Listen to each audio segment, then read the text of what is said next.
Sky Squad, we are back in the building and we got to discuss last night's episode of Love and Hip Hop Atlanta, season 10, episode 16.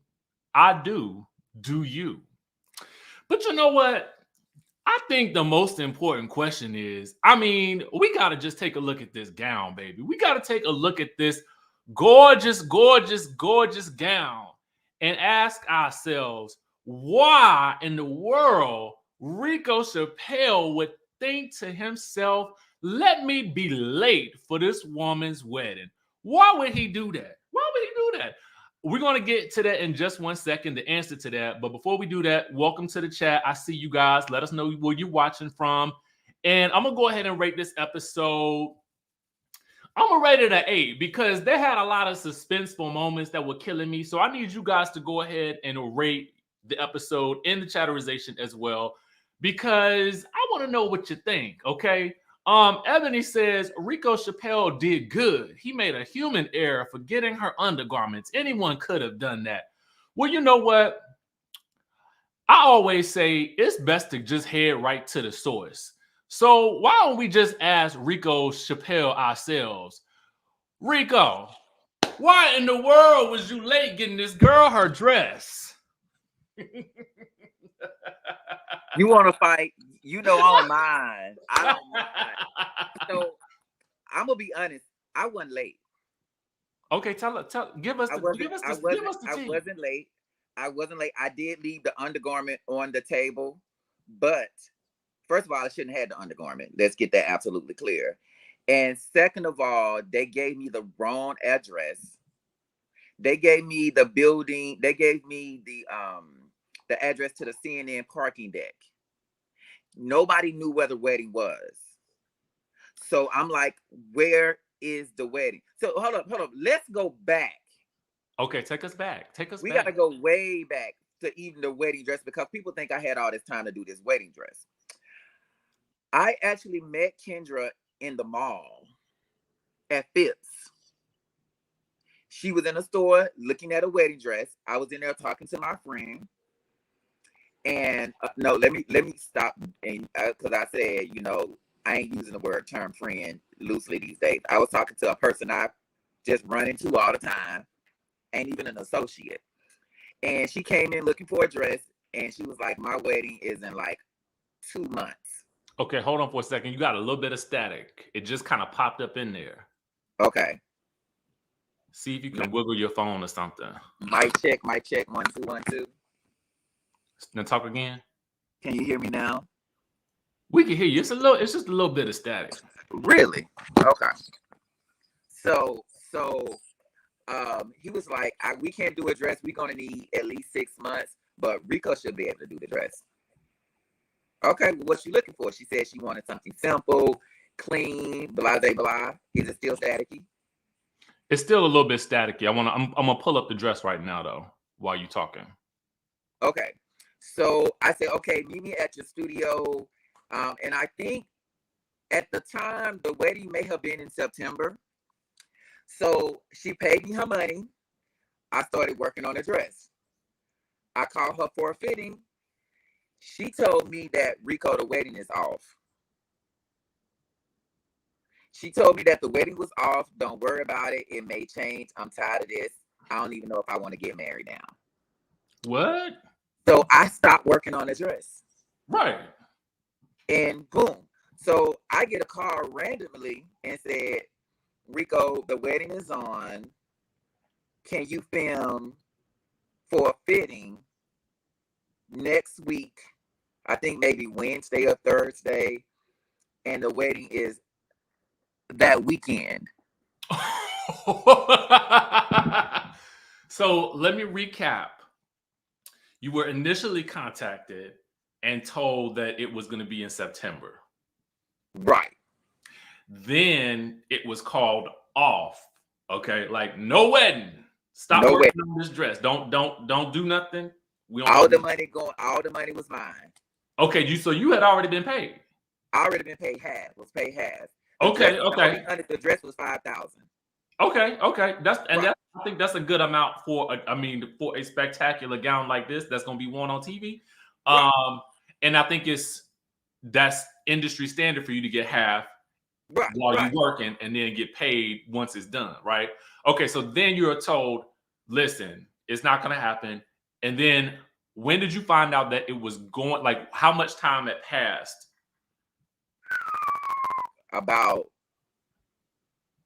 That was at the end of August, beginning of September, almost a month and some change, because I think the wedding was in October, if I'm not mistaken. Okay. And like I said, I got a call saying that you want to film. I was like, you know what? I am feeling froggy. Let's jump. I'm up for the challenge, because I knew the dress wasn't extremely difficult. So I said, let's do it. And she said they want to film. It's going to be 2 hours of filming. And I was like, okay, just be mindful that I can't get a good, accurate fitting in because of the camera people in the way. You're going to be really naked. Like, how are we going to do this? Like, be for real. Let's be for real. So let's be honest. When I am sewing, I'm working on a big wedding gown now. My studio looks like this, raggedy and stuff all over the place. But for TV, we got to clean up. It took them an hour and some change to set up. She pretty much got here within a reasonable amount of time. Sierra was super duper late. So a 2-hour taping turned into like 6 hours. But I'm supposed to be fitting because the wedding is in a couple of days. Got me? And so let's talk about real quick for those people who don't know the reality of reality TV, right? The reality of reality TV is that when somebody's coming to film at your location, it could take an hour to 2 hours to set up. Yes. That's number one. So that can even range there too, depending on how they want to light the situation.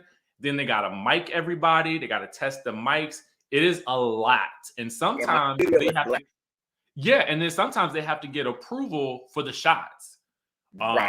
Depending on the network. But we ain't gonna go into all that. So you had you guys did the fitting. How many days was the fitting before the wedding? Maybe about 2 or 3. About 3. I want to say 3, if I'm not mistaken. It was about 3. But during the process, she was also filming the bachelor party, the this, the that, and the third. So she could never get to me for an accurate fitting. Gotcha. He lived so far out that I wasn't going to drive all the way down there. It was just not that serious.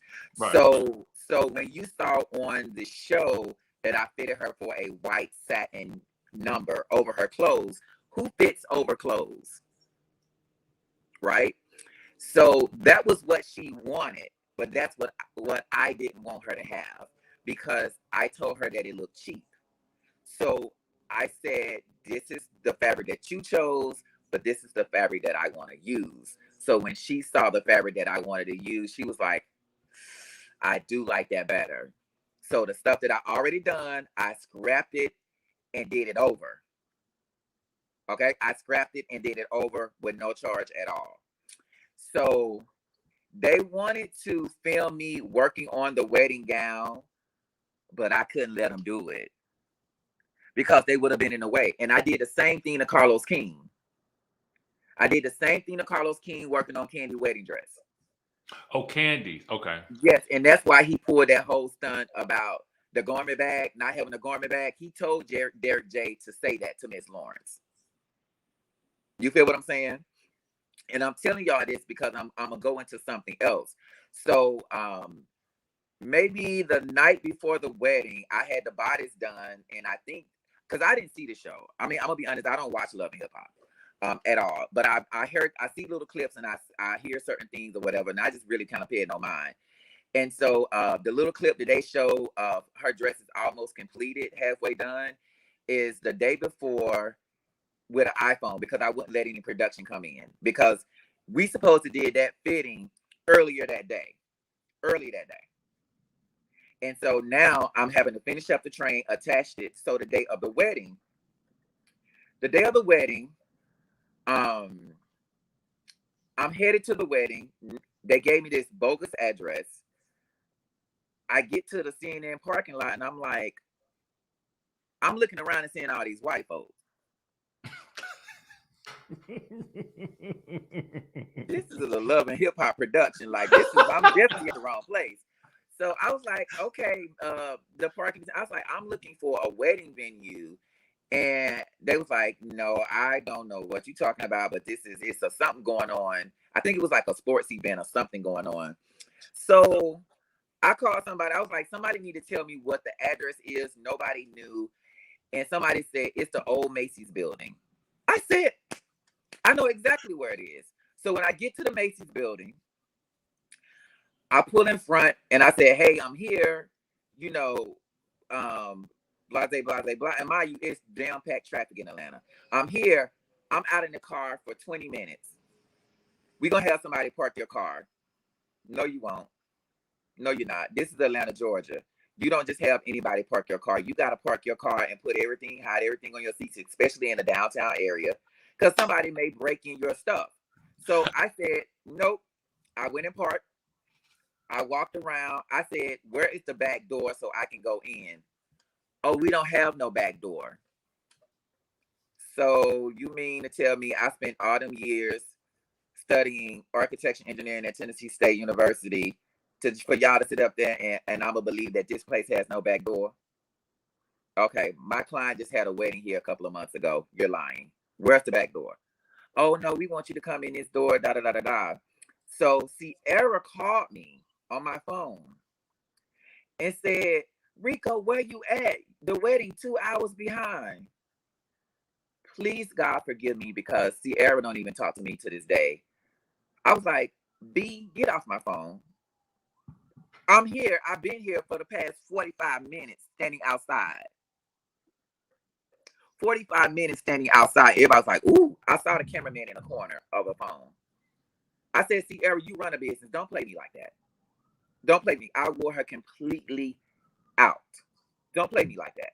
Wait, you say you don't talk to her? Y'all don't talk? No, we don't say anything to each other. I mean, I really don't know her in real life. So, okay. But we haven't spoken since. Like, okay. You know, and so I'm standing there, and this time I had on a neon yellow sweatshirt with a logo on it, and I had the dress I had it in a garment bag this time, child. I had the dress in a garment bag, but I had the train of the dress laying out because I didn't want it to wrinkle or anything like that. And so they said, well, go on in. I pulled back the curtain, and I don't even know if they showed this on the show. The entire congregation. So I'm standing there like by the altar.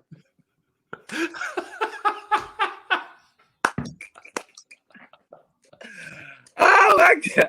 I couldn't do nothing but laugh. I was like, well, y'all, it don't matter. But I'm gonna tell y'all, this is an old camera trick that you gotta realize. I wore a shirt with my logo on it on purpose. And then when I got upstairs, I changed immediately.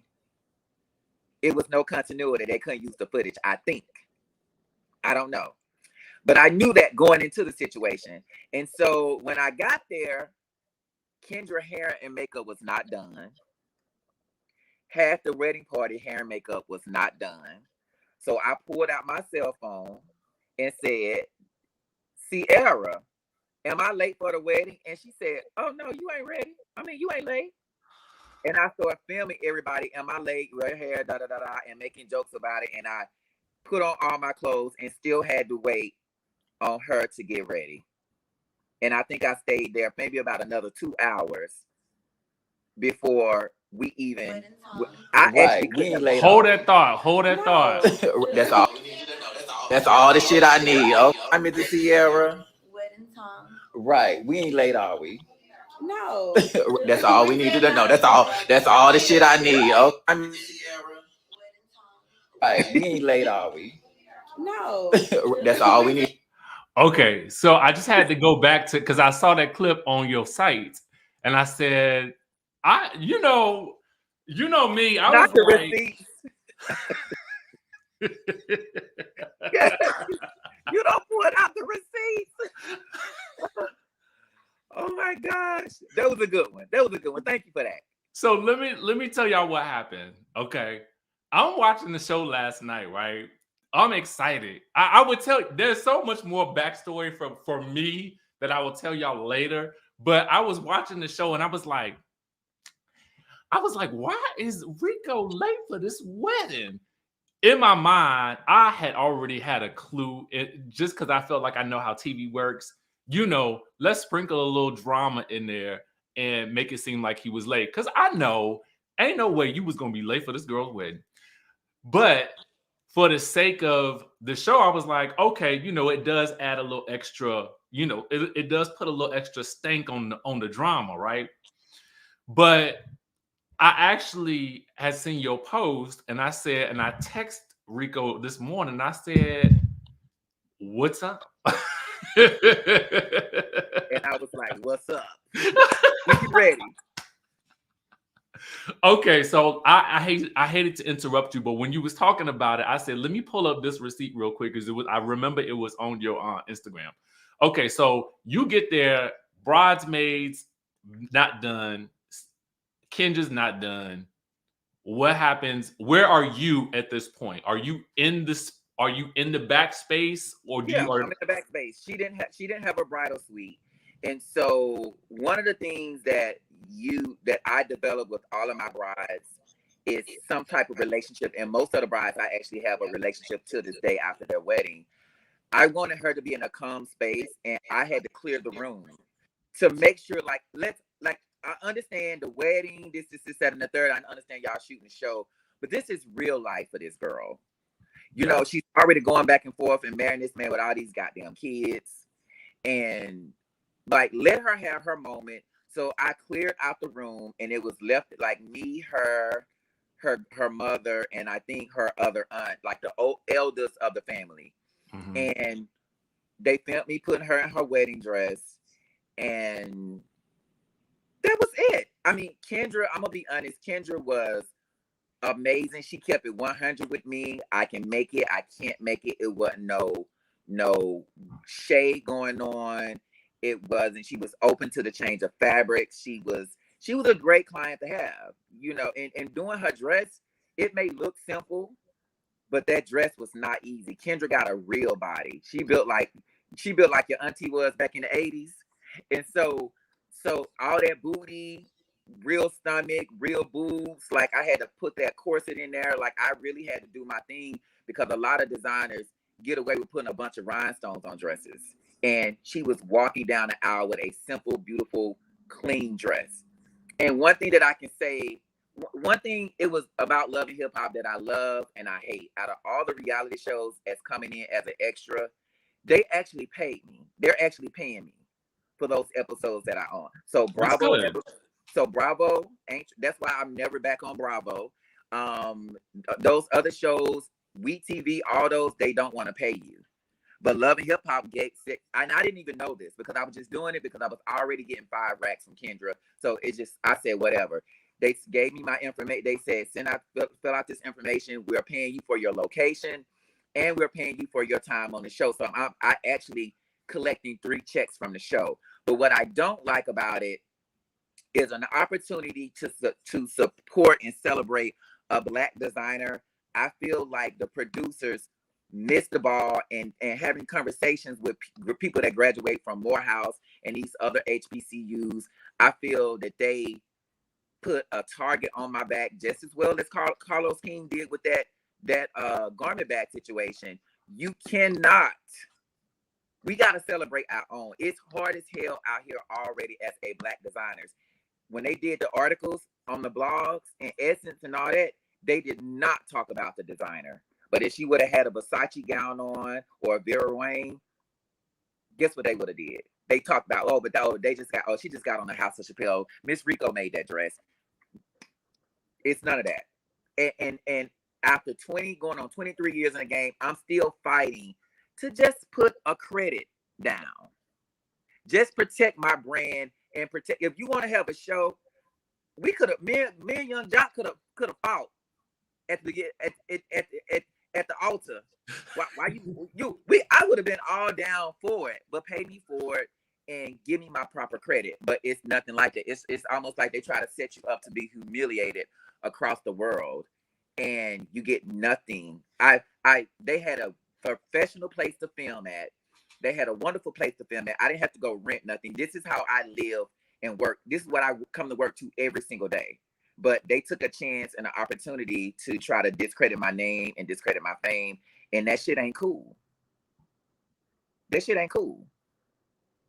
You know? Yeah, I mean, I think also too, that's why I wanted to, I mean, for me, I felt like it was important to have this conversation because I felt like, I love the networks and stuff like that because they give us the content that we love, right? Right, But right. I also knew for me that that could potentially impact somebody wanting to work with you because they may think, oh, beautiful garment, but I might not get it on time. Exactly. And so I'm gonna tell you about our people because I am proud to say I help a Black brand. Maybe I need to diversify, but I know the people that buy my clothes and support my brand are my people that are built like Candy, that are built like Kendra, that are built like my sisters. So I'm catering to them. But what I don't like I'm dealing with a situation now that I'm working on a wedding gown. She called me last year. She didn't want to pay a consultation fee. She ended up going to somebody else. They messed up her dress. So she came to me last month and was like, Reco, I need you to pull out this immaculate dress. So I'm doing, and I get paid, but it's just the stress that I put on my body. I'm 45. I can't keep going on like this. It's just even with Saucy Santana, I had 15 hours to do Saucy Santana suit, the silver suit with the shoulders. I had 24 hours to do James, what's the gospel singer, the green suit that I did, the green tuxedo. But it's like no one never tell you like that things that possibly when I did Saucy Santana suit, at the end I sliced my thumb in half. You know, like people don't talk about it. Like it's so many, like me and my peers, we sit and we talk about these stories, but I have to eat. I have to things to take care of. I have 2 rents to pay. Like I have to do it because this is what I do. But every single time that you get in front of these cameras that we are our people that are behind, they try to make us look stupid.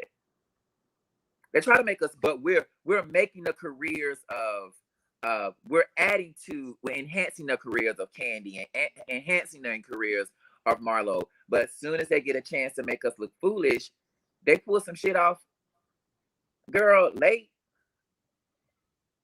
But they didn't show y'all getting y'all hair and makeup done at damn near 7:30. I think the wedding's supposed to started at 5 or 5:30 or something like that. I don't think she walked down the aisle to like 8:30 or 9. Like seriously. To be honest. Really? Yes. Yes. I ain't make that lady late.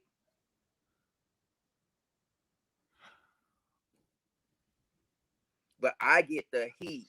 But one great thing I will say, and no discount to Mona Scott, my core clients don't watch that shit.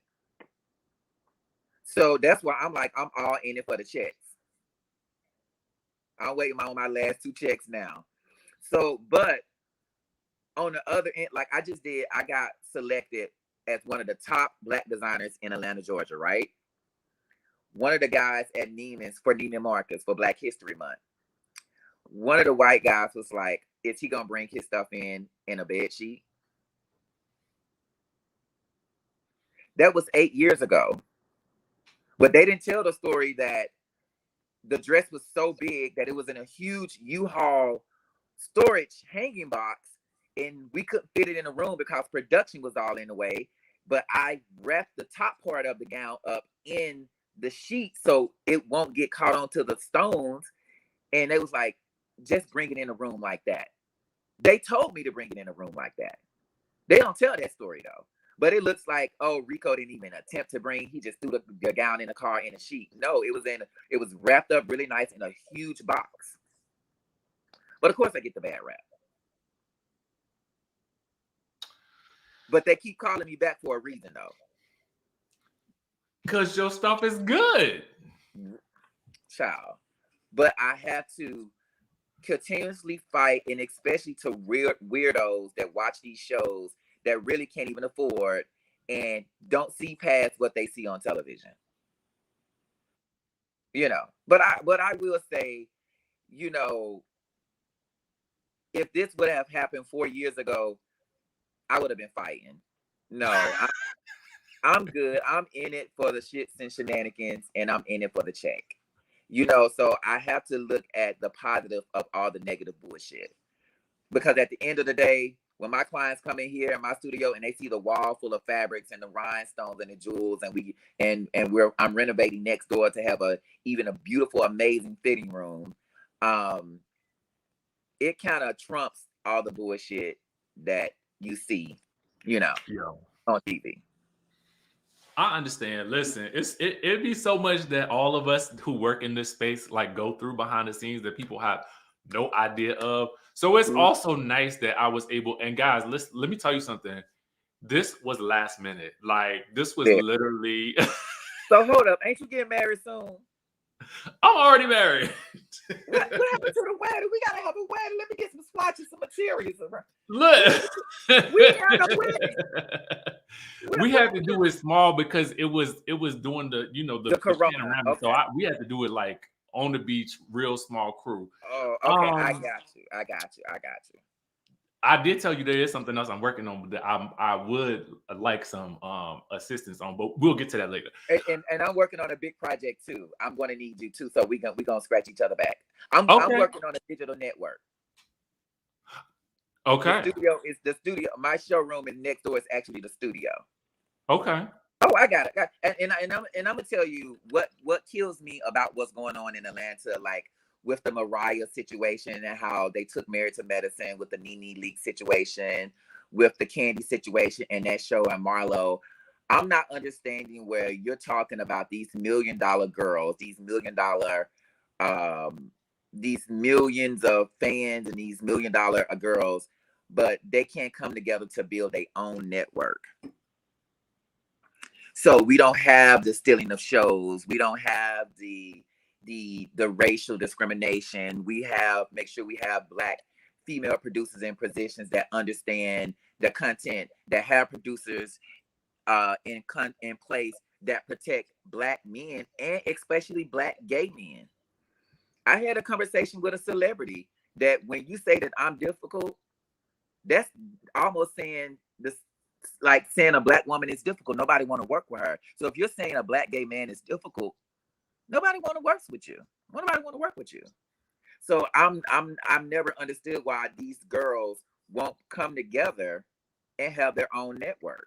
Everybody on YouTube, and we know YouTube. I hope you don't get shadow banned for this. You don't you say it then? I ain't gonna say it. Yeah, okay. But they should have their own network. They should have their own platform that is for us, by us. Yeah. And I have to understand that. So I'm creating that. Okay.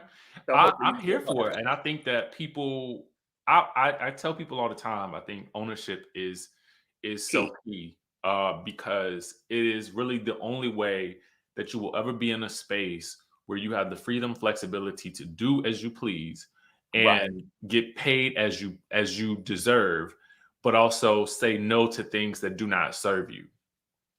Yes. I gotta ask you this question though, since you did bring it up. And I want you to talk about it from the perspective of the Marlo of it all. The show that Candy had developed and Marlo was gonna be kind of like, I don't want to say the centerpiece, but just that you guys were all working together on. She wasn't the centerpiece. Oh, she was not.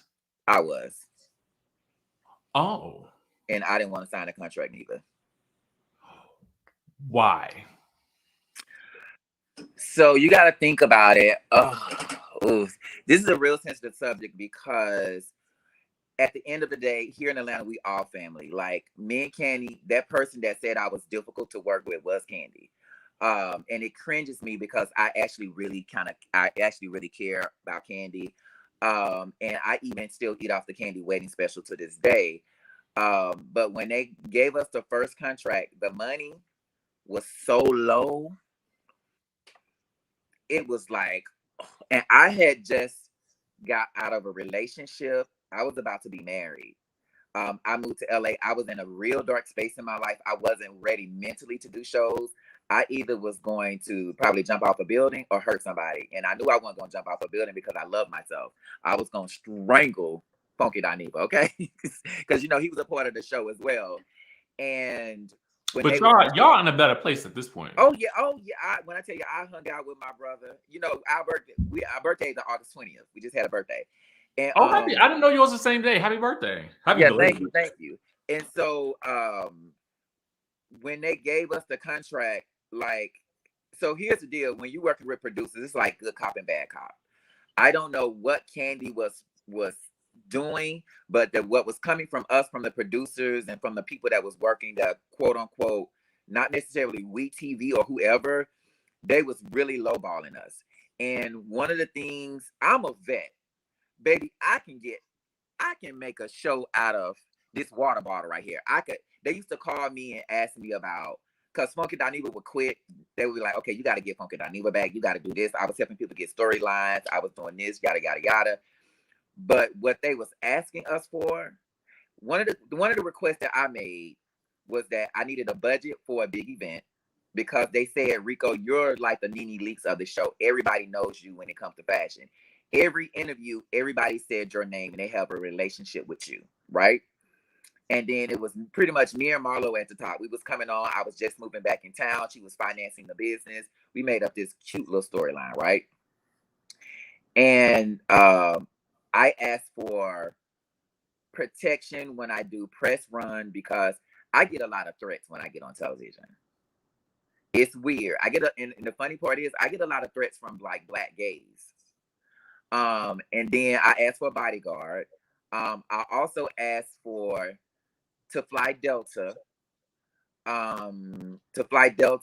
economy comfort, because I'm gonna get bumped up because of my Sky Miles. I wasn't being extra or anything like that. And I asked for favored nation clause, which favored nation clause means that you will forever be paid the highest on the show.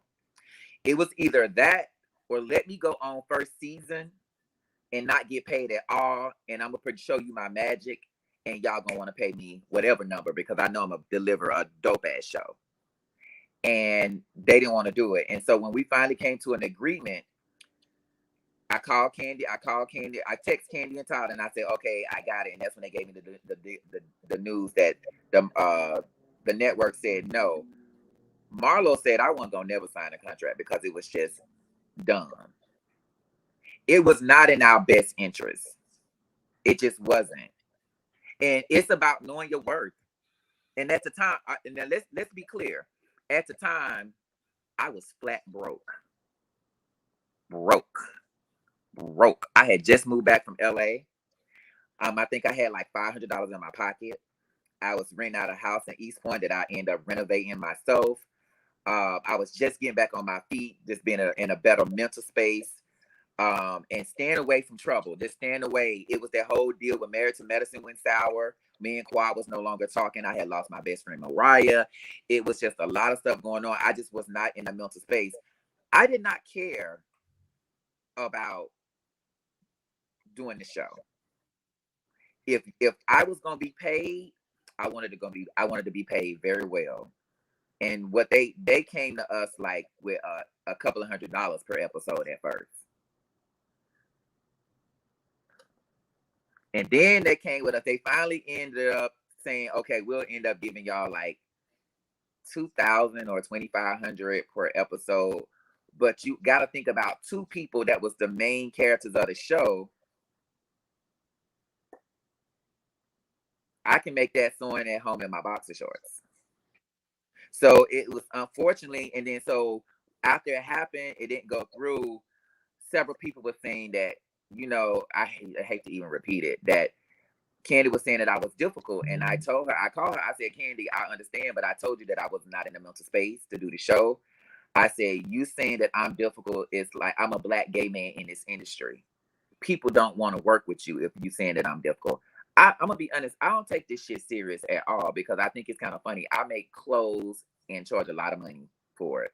I go on reality TV and I can read, I can laugh, I can kiki da da da da da and get a lot of attention and that brings a lot of money. But at that time, I was not in a proper headspace. I would have fucked up everything. But I just would have woke up one morning and not came to shit ever again and would have never answered my phone. So it was no. And then at that time, me and Marlo became really, really close. Really, really close. And to be honest, it just didn't make sense for her to do the show. She knew the peach was coming. We all knew the peach was coming. So that's what happened. Wow.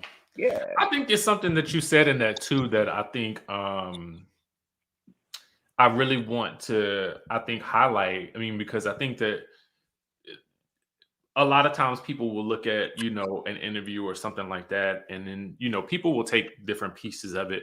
But I think the key things is that I focused on that you said is just kind of understanding your own mental state, because a lot of times we will sacrifice our mental health for, opportunity, and that doesn't always work out for us. So I think it's also important that's a takeaway from me from this conversation, is to think about, okay, this could be a great opportunity, but where am I mentally, and am I mentally able to actually do this? I was in a real dark place. It was talking to my family. It was unbelievable. Like, I should have been walking around here with 2 horns and a tail coming out my ass because I didn't know where I was going these emotions and midlife crisis and going through a very bad breakup. And I'm gonna be honest, I went from making damn near almost $1 million a year to 65,000 living in LA. Ciao. And then dealing with the backlash of the Mariah, dealing with the backlash of and thinking people are my friends. Like it was a lot for me. I was real mean. I was nasty. I wasn't that fun, going happy go lucky Reco like I was. I didn't supposed to be on the show. I would have been a villain. I ain't never been a villain. I've always been, let's have some popsicles and turn cartwheels type of dude. But it wouldn't have been a good space. And I don't think nobody really want that smoke. And I think this is a piece of the puzzle that I don't think you ever have really delved into. It's been a lot of therapy, okay? And it's been a lot of therapy, and I even said, I did a post saying, okay, I'm doubling up on my therapy this month because I'm back until like the lady said in New Orleans, is the elephant heavy? I'll be back. Like I'm going to be back on TV. Like I'm going to be back full force. I got a lot. I get about 3 to 4 shows a year that slide across my desk. And when this last producer, they said, "Are you serious?" Because they know that I'm not doing anything. Like, oh no, I'm good, thank you. If I'm supposed to audition for Queer Eye for the Straight Guy, like all that stuff. I was like, okay, girl, Maybe the numbers will make me happy, but the numbers weren't even making me happy.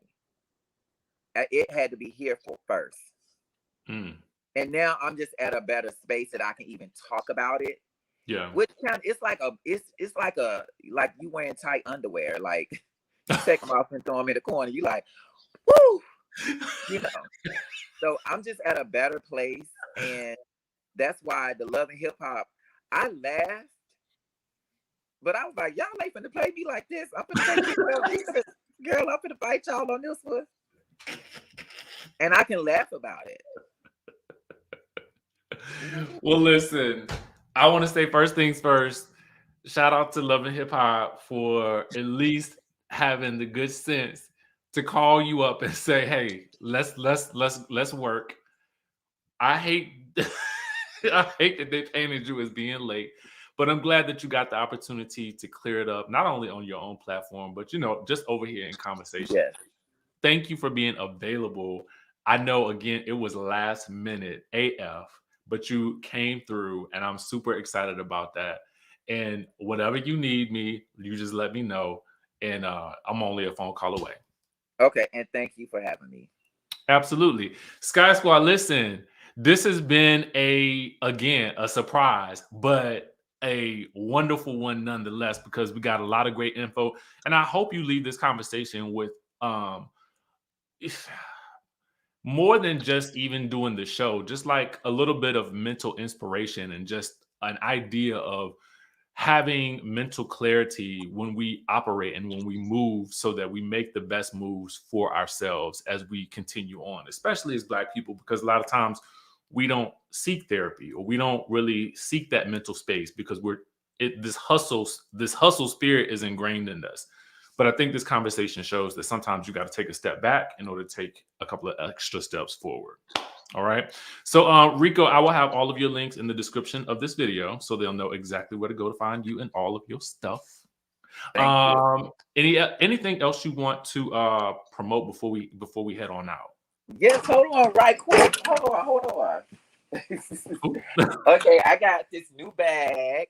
You gotta come on with a bag.